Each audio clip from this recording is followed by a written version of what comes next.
Halo Tribuners, selamat pagi. Hari ini kita kedatangan tamu spesial, seorang anak muda yang gesit dan juga cekatan. Beliau adalah seorang lulusan Institut Teknologi Bandung, pernah jadi Sekretaris Umum DPP Gamki, pernah menjadi Ketua Umum Pengurus Pusat Gerakan Mahasiswa Kristen Indonesia, dan sekarang resmi menjadi Ketua Umum Gamki periode 2023 hingga 2026. Langsung saja ini sudah hadir bersama saya di studio tribunambon.com, Bung Sahat Martin Philip Sinurat. Oke. Selamat pagi Pak Ketua. Ya, selamat pagi Usi. Bagaimana kondisinya? Ya, Sehat? sehat, luar biasa. Oke. Tribuners, hari ini kita akan bincang-bincang banyak hal dengan Bung Sahat. Ini paling banyak kita akan bincang seperti yang tema yang sudah tersebar di media sosial, yaitu tentang bagaimana peran Gamki membangun karakter anak muda anak muda bangsa yang berkarakter. Tapi sebelum itu, pertama-tama saya ucapkan selamat dulu kepada Pak Ketua yang sudah terpilih menjadi Ketua Umum Gamki. Terima kasih. Ya, semoga dengan terpilihnya Pak Ketua sebagai Ketua Umum, kedepannya Gamki bisa menjadi organisasi yang lebih baik lagi. Oke, Pak Ketua ini sudah ngomong-ngomong ya. Dalam rangka apa nih sampai dengan hari ini Pak Ketua masih ada di Kota Ambon? Ya, jadi saya di Kota Ambon sudah dari hari Jumat 2 minggu yang lalu ya, sampai sekarang di sini kita baru melaksanakan kongres Gerakan Angkatan Muda Kristen Indonesia, Kongres Gamki, selesai di hari Kamis yang lalu, itu sudah selesai. Tapi sampai sekarang ini kita masih di sini karena menjumpai Ketua Sinode GPM, Wakil Gubernur, kemudian pemerintah kota, PJ Wali Kota, Pangdam, dan lain-lain untuk mengucapkan terima kasih. Karena Kota Ambon telah menjadi tuan dan nyonya rumah yang sangat baik kepada delegasi Gamki dari seluruh Indonesia. Jadi kita sudah keliling dan nanti mungkin hari ini akan kembali ke Jakarta. Semoga Ambon memberikan kesan yang baik terus ya di hati Pak Ketua. Iya, kita sudah sering sekali ke Kota Ambon dan kemarin juga teman-teman sangat mengapresiasi sambutan dari jemaat gereja di Kota Ambon, begitu juga dari pemerintah, dari instansi semua, termasuk juga kita ada keliling naik kapal feri, itu menikmati Kota Ambon di malam hari, dan banyak pemain-pemain musik, penyanyi, ini kan kota musik juga Ambon dikenalkan, jadi banyak kesan yang positif dari kegiatan kita selama di Kota Ambon. Syukurlah kalau begitu ya. Sebagai orang Ambon juga saya merasa bangga dengan respon seperti ini. Lalu Pak Ketua terkait dengan hasil kongres kemarin, bagaimana hasilnya? Iya, puji Tuhan kemarin kongres telah selesai berjalan dengan baik. Kemudian juga ini menjadi kongres yang pesertanya paling banyak. Ada 244 cabang dari seluruh Indonesia yang hadir dan 34 provinsi. Dan di dalam pemilihan ketua umum, saya terpilih secara aklamasi bersama Sekretaris Umum Bung Alan Singkali. Nah, jadi kita selama 3 tahun ke depan ya akan melanjutkan apa yang sudah dilakukan oleh ketum-ketum sebelumnya. Ada Ketum Michael Watimena, itu berasal juga dari Maluku. Beliau sudah memimpin 2 periode di Gamki, kemudian periode yang lalu ada Kakak Willem Wandik, beliau juga sudah pimpin 1 periode. Nah, kita berharap di periode ini juga bisa melanjutkan apa yang sudah mereka lakukan. Oke. Nah, Pak Ketua, ketika Anda terpilih menjadi Ketum, kontribusi apa yang akan Anda berikan ke depannya kepada Gamki? Jadi kita punya target itu, teman-teman DPP ke depan ini ada 3 gerakan yang harus kita lakukan. Yang pertama itu gerakan pemikiran. Jadi Gamki harus bisa menggagas pemikiran-pemikiran yang bermanfaat bagi kepentingan kebijakan untuk pemerintah, untuk kemaslahatan masyarakat, bangsa dan negara. Nah, jadi ini harus menjadi gerakan pemikiran. Yang kedua adalah gerakan advokasi. Jadi kita harus melakukan aksi-aksi advokasi yang konkret. Karena kan Gamki ini kan sudah pemuda yang memang sudah terjun ke masyarakat. Jadi harus konkret, misalnya advokasi untuk persoalan stunting, persoalan kemiskinan, persoalan UMKM, dan lain-lain. Itu kita harus melakukan gerakan advokasi tadi. Nah, yang ketiga adalah melakukan gerakan profesional. Gamki harus mencetak kader-kader yang siap menjadi orang-orang profesional. Misalnya di bidang pendidikan, di bidang dunia kerja lainnya, UMKM, kemudian juga di politik, kita harus jadi orang yang profesional. Nah, 3 ini nanti akan menjadi target Gamki ke depan. Oke. Kalau untuk yang bagian advokasi ini nanti apa yang menjadi fokus Gamki ke depan? Selain apakah stunting yang menjadi fokus utama pada kepemimpinan Bung sekarang, atau ada hal lain juga yang akan menjadi fokus? Ya, yang pertama persoalan stunting. Ini juga kan menjadi sorotan dari pemerintah karena angka stunting ini kan masih banyak tersebar di berbagai daerah. Nah, yang kedua itu adalah peningkatan kepemimpinan perempuan. Nah, karena ini juga kita banyak kader perempuan di Gamki, mereka harus aktif melakukan advokasi-advokasi di tengah masyarakat supaya banyak tindakan kekerasan terhadap perempuan, kemudian juga bagaimana perempuan bisa muncul di ruang-ruang publik itu bisa kita lakukan. Nah, yang ketiga ini adalah advokasi terkait isu-isu kebangsaan, masalah soal intoleransi dan lain-lain. Nah, karena kita dekat dengan Ansor, Pemuda Muhammadiyah, Pemuda Katolik, Hindu, Buddha dan lain-lain, itu kami aktif bagaimana kemudian ketika ada hal-hal yang melakukan tindakan radikal, orang-orang yang melakukan tindakan intoleransi, itu kita aktif melakukan advokasi. Nah, tiga ini nantinya yang menjadi fokus utama. Nah, tentu juga persoalan terkait pemerataan pembangunan, masalah kemiskinan itu juga menjadi fokus-fokus yang akan dilakukan oleh Gamki ke depan. Oke. Ini soal masalah intoleransi. Kalau Gamki sendiri di sekarang ini kan kita melihat banyak sekali muncul organisasi-organisasi yang memang banyak yang intoleransi. Bagaimana Gamki agar tidak ikut melawan dengan gerakan-gerakan intoleransi dari organisasi-organisasi lain yang ada? Nah, yang pertama itu kan tidak kenal maka tidak sayang. Itu kan kata pepatah yang sudah sangat sering kita dengar. Nah, seringkali kan kelompok yang intoleran ini karena tidak kenal dengan orang-orang yang berbeda agama, orang-orang yang berbeda latar belakang, suku, etnis, dan lain-lain.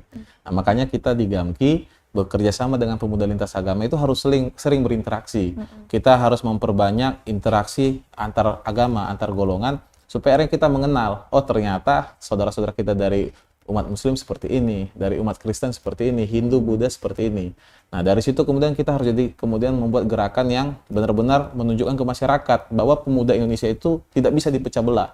Pemuda Indonesia itu bersatu, sehingga kemudian ketika ada kelompok-kelompok yang ingin memecah belah kita dengan ujaran kebencian, dengan isu sara dan lain-lain, pemuda kemudian menjadi garda terdepan. Kita yang kemudian proaktif di depan untuk menangkal semua gerakan-gerakan yang dilakukan oleh oknum atau kelompok ini.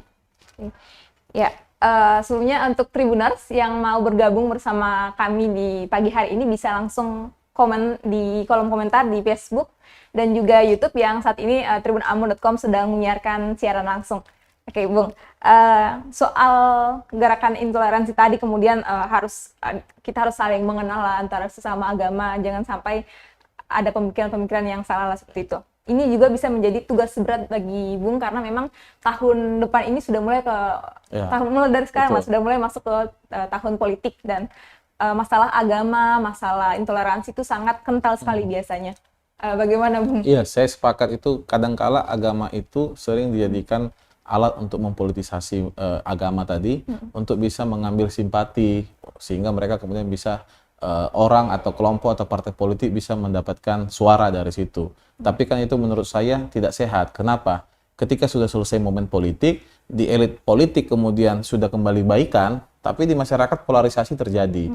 Nah, makanya kita dari Gamki juga nanti dengan pemuda lintas agama lainnya itu mendorong supaya tidak lagi menggunakan isu-isu sara dan lain-lain untuk kemudian mengambil simpati atau dukungan dari masyarakat. Karena polarisasi ini kan tidak bisa selesai langsung dalam 1 hari 2 hari. Nah, mari kita lakukan politik gagasan, bagaimana kemudian perorangan ataupun partai politik itu menunjukkan apa gagasan yang bisa mereka lakukan demi kebaikan masyarakat. Nah, jangan memakai isu-isu yang justru membuat polarisasi di tengah kita. Nah, kemudian juga untuk masyarakat sendiri, itu kita mendorong harus bisa cerdas dalam momen pemilu ke depan. Kalau sudah kelihatan ini ada partai atau calon yang kemudian memakai isu-isu sara misalnya untuk mengambil simpati, ini sudah jelas pemimpin yang salah. Karena bicara soal keberagaman ini kan sudah tuntas di Indonesia. Kita jelas dasar kita adalah Pancasila. Nah, kalau ada orang Indonesia, apalagi yang mau jadi caleg atau kepala daerah justru melawan atau kemudian menggunakan isu sara untuk mengambil simpati, ya jelas dia tidak memahami dengan benar ideologi kita. Ya, betul.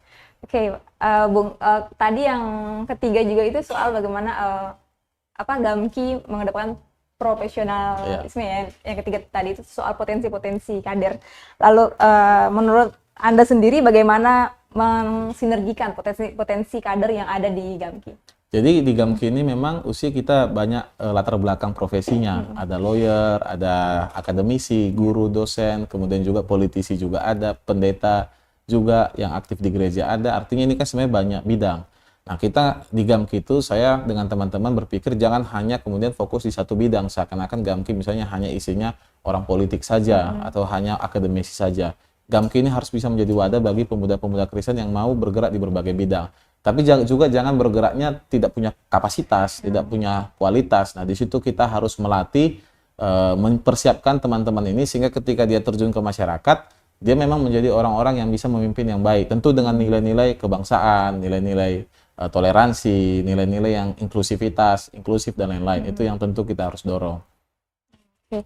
Nah, Bung, kemarin juga pada saat kongres itu memang disampaikan oleh Menpora, itu dari arahan dari Presiden Jokowi berharap keberadaan Gamki mampu berkontribusi bagi pembangunan nasional khususnya di sektor pemuda.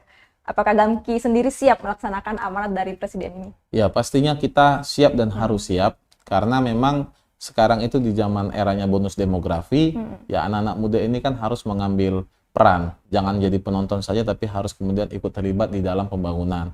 Nah, di periode yang lalu juga di dalam kepemimpinan Kakak Ketum William Wandik, itu kita juga sudah melakukan, walaupun ada pandemi COVID, itu kita sudah melakukan beberapa program. Misalnya ada program pemberian bantuan UMKM, kemudian pembangunan BLK, Balai Latihan Kerja bekerja sama dengan Kementerian Kementerian Tenaga Kerja. Nah, kemudian juga ketika Pak Jokowi itu mendorong pembangunan IKN, itu Gamki dengan Pemuda Lintas Agama kita melakukan apel kebangsaan di titik nol IKN. Ya, itu bentuk kontribusi kita supaya kebijakan yang baik itu kita bisa apresiasi dan justru kita dukung juga. Nah, di sisi lain juga ketika ada kebijakan-kebijakan yang kurang tepat, yang kurang baik, itu juga kan Gamki harus berdiri terdepan memberi masukan. Bukan kita kemudian berlawanan dengan pemerintah, tapi supaya pemerintah tetap berada di dalam tracknya, bagaimana memberikan kesejahteraan bagi masyarakat. Nah, itu peran dua hal itu yang kami terus lakukan dan ke depan juga akan tetap kami lakukan. Oke. Nah, kalau untuk soal pemuda ini, untuk Bung seorang yang aktif di organisasi kepemudaan juga masih muda juga ini, melihat kondisi generasi anak muda saat ini bagaimana? Ya, kalau generasi anak muda sekarang sebenarnya punya keinginan untuk bisa berdampak, berkarya bagi masyarakat.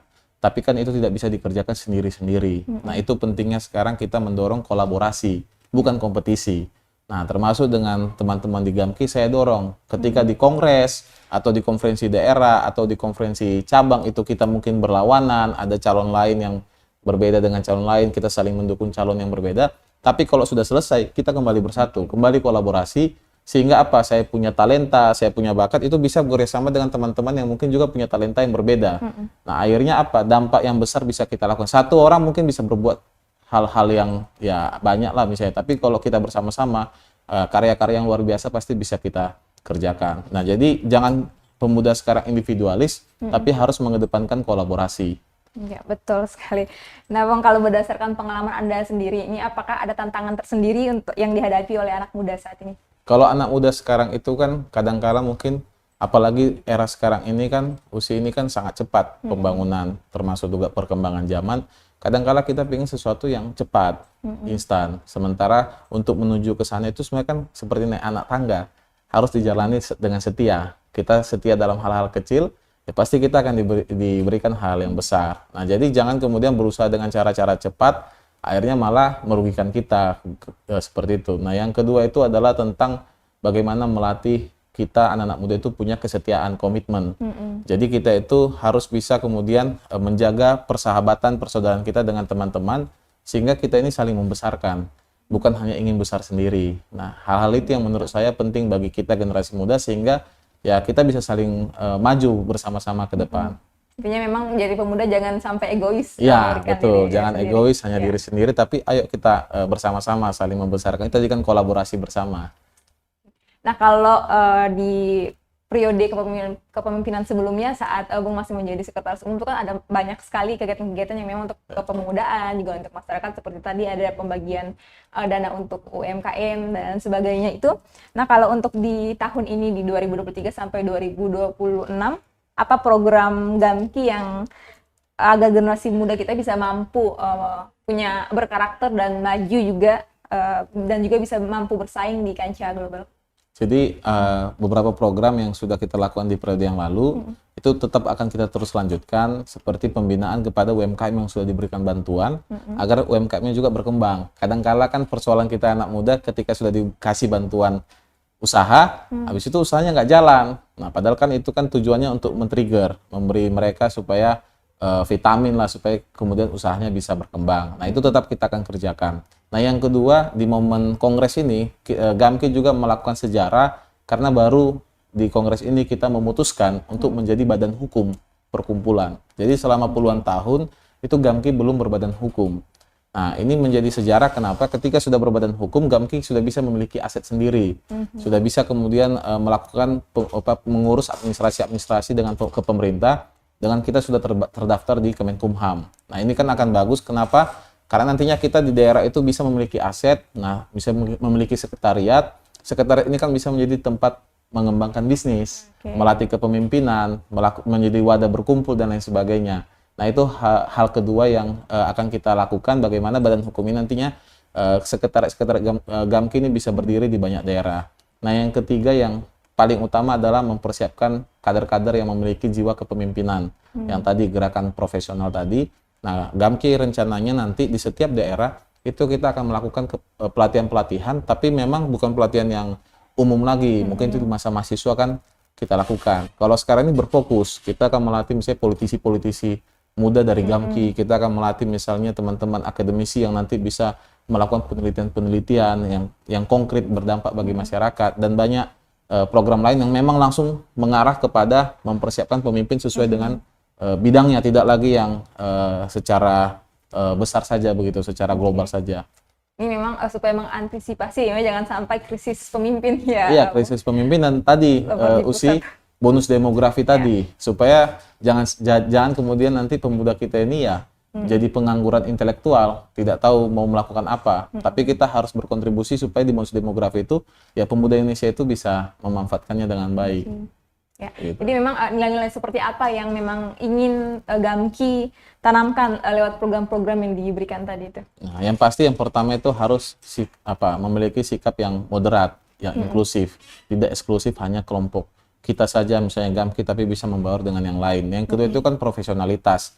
Bagaimana melatih pemimpin-pemimpin atau kader-kader yang memiliki integritas, yang memiliki kemudian kejujuran, komitmen, tanggung jawab. Nah, kemudian juga kepekaan sosial, bahwa kita itu menjadi pemimpin harus peduli sama orang-orang yang ada di sekitar, harus peduli dengan masyarakat yang ada di sekitar kita. Jangan karena sudah jadi pemimpin, dia sudah merasa berada di Menara Gading kan, dia lupa di sekitarnya itu adalah orang-orang yang harus dia bisa bantu, yang dia bisa dukung supaya ikut mendapatkan manfaat dari kepemimpinannya dia. Nah, itu yang Gamki harus bisa cetak, harus bisa persiapkan. Oke. Menarik sekali ya, semoga memang Gamki bisa mencetak karakter generasi muda yang memang baik ya. Baik, untuk, ya, mohon doa dukungan dari teman-teman termasuk Tribuner semua supaya Gamki bisa melakukan tugas-tugas tadi. Oke. Nah, ini selanjutnya nih Bung, seperti yang sudah saya bilang tadi, juga Bung sudah singgung tadi, ini sudah mulai masuk ke tahun politik ke 2024. Bung juga pernah menjadi caleg di 2019 di DPD untuk DPD RI di Riau. Oh, di Riau. Oke. Bung, sebelum mungkin bahas ke bagaimana tentang pandangan Bung terkait dengan anak muda dan politik. Kalau Bung sendiri ini mungkin apakah berniat juga tahun ini caleg, sudah mendaftarkan diri juga di KPU? Tahun ini memang saya untuk 2024 saya putuskan untuk tidak maju sebagai calon DPD ataupun DPR karena memang fokus dulu untuk mengembangkan organisasi ini sekaligus mendukung teman-teman yang maju. Jadi kan banyak Gamki ini kan banyak warna. Nah, saya memposisikan diri sebagai ketua umum itu tidak bersandar pada satu warna khusus misalnya, tapi bagaimana teman-teman yang banyak warna ini bisa kita dukung. Ada yang maju di DPR RI, ada yang maju di DPRD provinsi, kabupaten kota dan lain-lain, termasuk juga di DPD.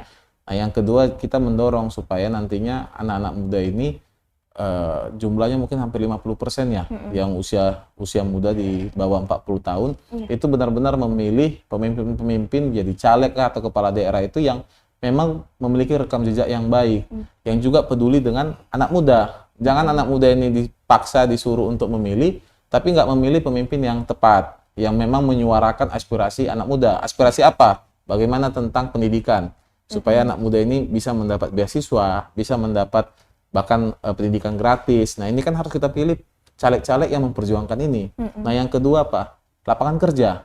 Setelah lulus kan kita bingung mau kemana. Nah, jadi anggota dewan ke depan tuh harus yang memikirkan bagaimana membuka ruang lapangan kerja, kebijakan-kebijakan yang membuka lapangan kerja bagi masyarakat. Nah, yang ketiga kesehatan. Kesulitan kita setelah kita lulus misalnya atau sebelum lulus juga waktu masih kecil sampai selama sekolah, ketika sakit ini kan biayanya bagaimana? Nah, kita belum mampu membiayai diri sendiri. Nah, ini kan harus kebijakan juga yang harus dipikirkan oleh anak-anak muda. Nah, jadi 3 hal ini saja, belum lagi mungkin hal lain yang sangat banyak yang berkaitan dengan pemuda, karena itu menjadi tugas dari anggota-anggota dewan ke depan. Nah, jadi saya mengajak teman-teman pemuda, ya kita pilih anggota dewan yang memperjuangkan apa yang menjadi aspirasi dari anak-anak muda tadi. Kira-kira begitu. Oke, dan memang sebelumnya saya memang patut diapresiasi dulu karena biasanya kalau ada orang yang kalau sudah terpilih menjadi salah satu ketua umum organisasi misalnya, pasti mereka mulai memanfaatkan itu untuk ke politik atau ke jabatan-jabatan lain dan sebagainya. Oke. Ya kalau menurut saya kan nantinya kan itu mengalir. Ketika ada tanggung jawab yang diberikan, itu kan akan diberikan kepada orang-orang yang bertanggung jawab. Nah, itu yang tentunya kita Gamki harus mencetak orang-orang yang bertanggung jawab, sehingga ketika sudah bertanggung jawab kan tanggung jawab tadi akan diberikan kepada mereka-mereka ini, begitu. Iya. Kalau tadi seperti yang Bung bilang, kalau anak muda harus bisa memilih pemimpin yang atau calon anggota dewan yang bisa mendengar aspirasi dari anak muda, mendengar semua keluhan anak muda dan juga membantu masyarakat lah, mensejahterakan masyarakat. Nah, kalau Bung sendiri nih, kan banyak juga sekarang ini yang kita lihat politik di Indonesia bukan cuman yang mencalonkan diri juga anak-anak muda. Tapi kalau kita berkaca ke tahun 2019, banyak anak muda yang mencalonkan diri tapi justru hanya datang dan duduk saja di parlemen tapi diam dan hanya orang yang sudah tua yang lama saja yang berani berbicara, sedangkan anak muda ya seperti istilahnya pot bunga saja ya begitu. Kalau menurut Bung sendiri bagaimana? Kalau saya lihat sebenarnya ada kok banyak, mungkin tidak banyak tapi ada di DPR baik di tingkat kota, kabupaten sampai provinsi sampai pusat tadi yang bersuara dari teman-teman muda atau teman-teman milenial itu menurut saya sudah ada. Tapi harus lebih banyak lagi. Nah, jadi mereka saya lihat ada yang aktif di medsos, mereka menyuarakan, misalnya ada kebijakan pemerintah eksekutif yang salah, itu mereka bersuara. Itu saya lihat dan saya pantau juga banyak. Tapi bagaimana ini lebih banyak lagi yang akan terlibat, nah sehingga di setiap bidang misalnya pendidikan ada teman-teman muda yang fokus di sana, di bidang kebijakan ekonomi, kebijakan apa itu, anak-anak muda bisa mengambil perannya masing-masing.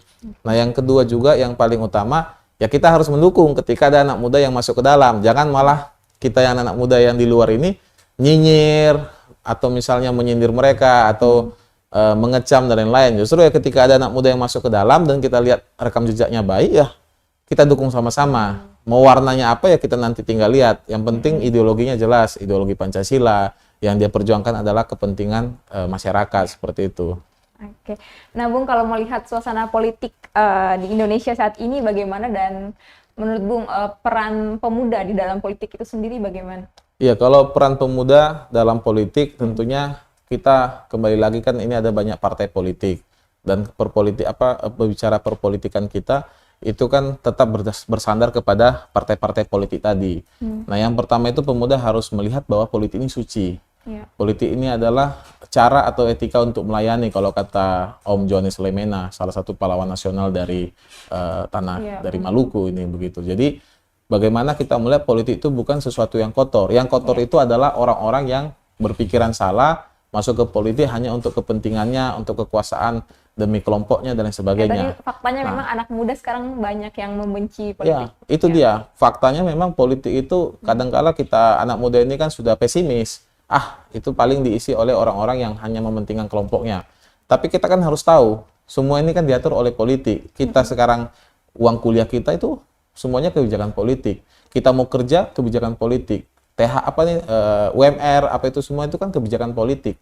Jadi kalau misalnya anak muda kemudian tidak mau dekat dengan politik, menjauhi politik, menganggap politik kotor, yang rugi ya kita juga, anak-anak muda. Nah, jadi menuju 2024 ini, kita harus tunjukkan bagaimana politik yang melayani tadi, politik yang suci tadi, caranya apa? Ya anak muda harus pilih orang-orang yang memang punya kejujuran, punya semangat untuk membawa kebijakan yang baik, memilih orang-orang yang menurut kita punya rekam jejak yang baik. Jangan kemudian karena kita dikasih uang, kemudian juga termakan isu SARA, akhirnya 5 tahun ke depan, ya kita hanya jadi penonton, bukan penonton yang senang, penonton yang akhirnya kecewa dengan pemimpin-pemimpin yang kita pilih di dalam legislatif maupun eksekutif tadi. Jadi saya rasa ya anak muda harus mengambil peran yang aktif dalam pemilu 2024 nanti. Ya, karena memang kalau mau politik bersih ya, Ya anak harus muda kita, jangan apatis. ya kalau mau politik kita bersih, ya kita harus dorong orang-orang bersih untuk masuk ke dalam. Begitu kira-kira, Mbak. Oke. Nah, ini Bung, mungkin ini pertanyaan yang terakhir. Iya. Kalau Bung sendiri, apa harapannya terhadap masyarakat Indonesia, khususnya ke generasi muda, agar bisa ke depan bisa membawa Indonesia menjadi negara yang disegani di seluruh dunia? Ya kadangkala kalau saya sering diskusi dengan teman-teman ya usia, kadangkala kalau yang seperti yang saya sampaikan tadi kan dianggap utopis, itu dianggap terlalu ideal. Tapi kalau bukan kita yang memperjuangkan yang ideal itu siapa lagi? Kan begitu sih. Makanya melalui Gamki juga kita akan terus berusaha. Ketik namanya tantangan, kemudian hambatan itu kan hal yang wajar. Namanya kita masih hidup di dunia. Tapi kalau gara-gara itu kita memilih diam diri, ya ngapain kita ada di dunia ini kan? Justru ya anak muda itu usia kita masih muda, usia 20-an, 30-an ya saatnya kita sekarang yang bekerja, bergerak tapi tidak bisa sendiri menurut saya. Bagaimana kita bisa bekerja bersama karena kan Indonesia 2045 nanti ini yang mungkin sekitar 22 tahun lagi, yaitu kan zamannya nanti kita yang sekarang usia 20-an, 30-an tadi. Tapi kalau tidak dari sekarang kita mempersiapkan 2045 itu, ya sudah, Indonesia seperti apa yang mau kita bayangkan. Nah, saya yakin teman-teman ini masih punya mimpi. Kita masih punya harapan bersama. Nah, mimpi dan harapan ini yang harus kita kolaborasikan supaya kita ke depan itu ya bisa maju target 5 besar dunia, bisa kita capai, ya itu kerja-kerja yang harus kita kerjakan dari sekarang. Oke. Sukses kedepannya untuk Gamki, semoga program-program untuk membentuk karakter generasi muda ini bisa berjalan dengan lancar. Amin, dan juga amin. Semoga ya harapan-harapan terhadap anak muda itu memang bisa tercapai, dan memang untuk mencapai hal itu tidak bisa dilakukan oleh Gamki sendiri ya. Betul. Bung, harus kerjasama Kerja oleh bersama semua oleh pihak. semua pihak. Ya. Oke Bung, terima kasih banyak sudah Ya, bersedia terima hadir kasih. di Terima tribunalmun.com kasih. pada pagi hari ini. Oke, Danke. ya, danke.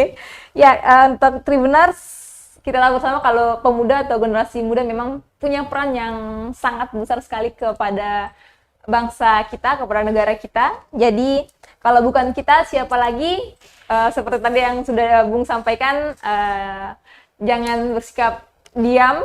Kalau bisa ya, mari ikut juga bersama untuk membentuk karakter anak muda dan juga memulai menjadi yang lebih baik dari diri kita sendiri. Oke, terima kasih. Selamat pagi dan amatu. Terima kasih sudah nonton. Jangan lupa like, subscribe, dan share ya.